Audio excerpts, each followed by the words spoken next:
답답합니다. 답답한데 제일 국민들이 열받았던 모습은 아마 나오면서 득이양양해서 인사하고 뭐 이렇게 하고 조금 있으면 어퍼컷 날릴 기세더라고요. 뭘 잘했다고? 지가 뭘 잘했다고 거기서 득이양양해 개선 장군인 줄 어퍼컷 날릴 기세예요 지금. 제가 진짜 그 장면을 볼 수가 없는 거야. 이 스트레스 때문에 검찰에 대한 이야기는 더 화나는 일이 있지만 네. 어떻게 해서든 윤석열을 풀어주고 싶은 마음을 먼저 설정해 두고 결론은 꽤 범 맞춘 논리를 끼워 맞춘 건 아니냐 이렇게 의심할 수밖에 없는 거지. 이게 지금 이런 식으로 법을 해석해가지고 이게 아무 일 없이 그냥 넘어간다라고 해서 끝나는 문제가 아니에요. 이게 이제 이렇게 되면 법원하고 검찰, 경찰은 다 초시계를 준비해야 돼. 초시계. 그렇지. 그러니까 지금 시간 단위로만 하고 뭐 초대로 안 한다는 법이 어디 있어? 1초만 지나도 풀어야 돼요. 이제 그러면. 그렇죠.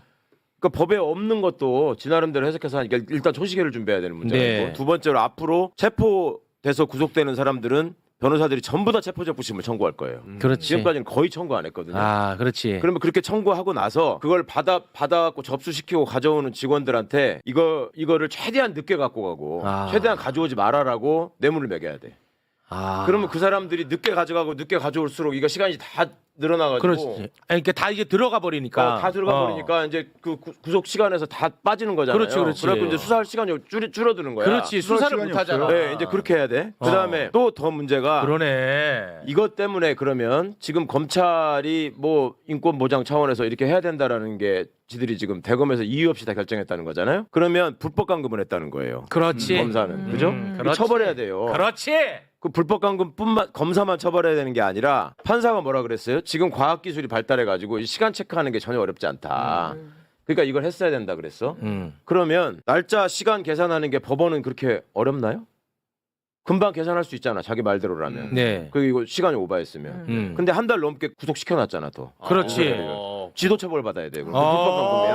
아, 사법부도. 왜 그냥 넘어가 그거를? 그러네. 그러니까 이게 보통 문제가 아니에요. 보통 문제가 아니야, 이거는. 안 하던 거를 이렇게 맞는 것처럼 해버리니까 모든 문제를 어떻게 답할 거야? 이제 전수조사 해야 돼요. 검찰이 지금 이게 문제가 없다고 얘기를 했으면 시간 체크해가지고 지금 체포된 구속된 사람들 지들이 다 피해자들 전수조사 그럼 다 풀어줘야 해가지고 돼. 시간 체크해서 다 풀어줘야 돼. 그렇지. 그래서 지금 명태균 씨가 나도 구속 취소 신청하겠다라고 바로 나왔고요. 맞아요. 와, 좀 미칠 것 같거든요. 탄핵해야죠 이제. 더 이상 남은 건 없는 것 같고요. 저희가 어제 분명하게 사퇴해라, 즉시 사퇴해라라고 경고를 했고 사퇴하지 않으면 탄핵을 포함한 모든 조치를 취하겠다라는 경고를 분명히 해두었습니다. 그리고 오늘은 그에 따라서 고발을 했고요. 그런데 오늘 지금 저 자리에서 또 사퇴 거부 의사도 밝혔더라고요. 밝혔습니다. 네. 네. 그러면 저희는 뭐 더 기다릴 필요 없이 네. 탄핵하고 네. 법적 절차를 취하는 것 그리고 헌재 가서 다퉈봐라라고 해야겠죠. 그 지금 상황은요. 아까 조금 전에 법원 얘기도 하셨고 지금 검찰 얘기도 하셨고 결과적으로 윤석열이 풀려났는데 네. 이것은 내란 세력들의 총반격입니다. 총반격. 네, 내란 세력들이 그동안 곳곳에 숨어서 검은 손으로 암약하다가 총반격을 시도했고 그게 먹혀 들어간 거예요 이번에. 네. 예, 그래서 단순한 상황이 아니다. 매우 심각한 상황이다. 윤석열이 풀려나서 우리가 화가 난다로 끝날 게 아니라 이런 총반격들이 이제는 어디로 향하겠느냐. 헌법재판소의 탄핵 재판에 일단 기일을 판결 선고를 미루는 게 초점에서 지금 작업이 들어갔을 가능성이 높다라고 봅니다. 그리고 시간을 끌면 나중에 결론도 뒤바꾸려고 하는 시도를 끊임없이 할 것이다. 네. 그래서 그 총반격에 헌법 수호 세력들이 다시 똘똘 뭉쳐서 진압을 해야 되는 상황입니다. 그래서 지금은 오늘 지금 나왔던 저런 얘기들 100번 다 비판해야 되겠죠. 네. 비판으로 끝날 게 아니라 지금은 국회가 할 수 있는 것들을 하면서 정리를 해줘야 됩니다. 그렇습니다. 저 기세가 올라가고 있는 이 세력들을 눌러야 됩니다. 그렇습니다. 네, 그 타이밍입니다. 예. 네. 그러니까 저 말 자체로 본인의 범행을 자백한 거예요. 아. 지가 검사장 회의까지 소집해가지고 불법 감금을 결정한 거잖아. 그렇지. 지 말에 의하면. 맞습니다. 그렇죠? 네. 그렇게 해서 불법 감금을 결정한 거고 지금 무슨 본안에 가서 다투면 된다. 이것도 말도 안 불가능한 되는 이유로 일반 항고를 하면 되거든. 지금 말씀처럼. 네, 그거 안 한답니다. 근데 그것도 안 한 거 자체가 역시 범죄고. 네. 그다음에 특별수사본부의 의견을 무시한 것도 그러니까 잘라버린 것도 문제고 범죄고. 네. 이게 돌이켜 보면요. 나 이거 어떡하냐. 심우정은 일관성이 있어요. 한번 보세요. 그때도 구속 기소 여부를 결정할 때 조금 전에 말씀하신 검사장 회의 열어서 뭘 논의했습니까? 기소를 논의하지 않았어요. 구속 기소할 거냐 불구속 기소할 거냐 논의했어요. 그 논이었나요? 그때 그 논의였어요. 그래서 수사팀은 구속 기소하자는 것이었고 심우정은 불구속 기소를 계속 고민하고 있었던 것입니다. 진짜로? 아니 그때 그 얘기도 있었죠. 그 얘기가 그게 나왔었죠. 있었어? 청구를. 예. 와, 나 진짜. 그래서 이게 불어댔으니까 수사 더해서 불구속 기소하자라는 게 그걸 논의한 응? 겁니다. 그러면 왜 지금 고검장회의 왜 했겠습니까? 구속 기간은 이미 만료가 다 돼가는데 구속 기소 말고 다른 걸 고민할 이유가 없잖아요. 그러니까 불구속 기소를 그때 검토했던 와. 것이었다라고 보여지고 이번에도 즉시항고를 통해서 구속을 더 잡아놨어야 되는데 바로 즉시항고 포기하고 풀어주지 않습니까? 그러니까 심우정은 처음부터 끝까지 일관되게 윤석열을 구속하면 안 된다라는 입장으로 움직여온 사람입니다.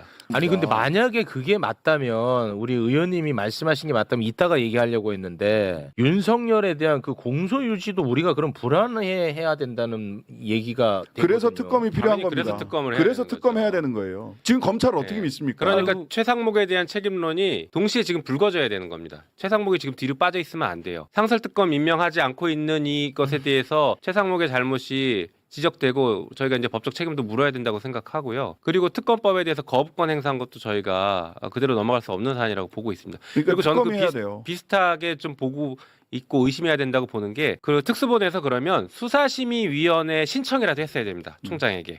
요번에 그 김성한 차장에 대해서 영장 계속 구속영장 반려하니까 경찰이 고등 검찰청이 영장심의위원회 신청했다가 네. 거기서 영장 발부해야 된다 이렇게 그렇습니다. 나왔지 않습니까? 네. 비슷한 구조로 대검의 수사심의위원회라고 있습니다.